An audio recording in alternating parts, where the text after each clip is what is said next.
煮仙草不能用新鲜仙草，先到仓库去寻宝。它跟酒一样，越陈越香。那通常呢，我们第一年采收了以后，我们都会储存起来。那假如你把它做成原料使用呢，它这个胶质也不够啦，它固形物也不够啊。然后最主要，它是会有一股那个青草的草味。刚收成的仙草要静置1年以上才能酿出香气，存放时间长才煮得出胶质。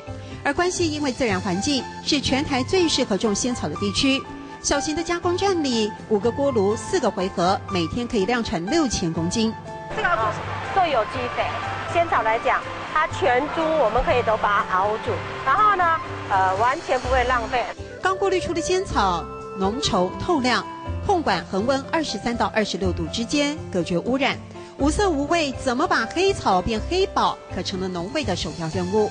仙草它的色泽不是很好看，那你也要去克服，让人家知道这黑黑的，既然你可以当宝贝一样来使用。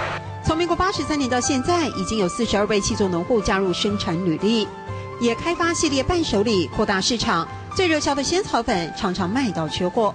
我明天架上的货，今天就要补上去了，今天才要制作出来，所以完全是零库存了。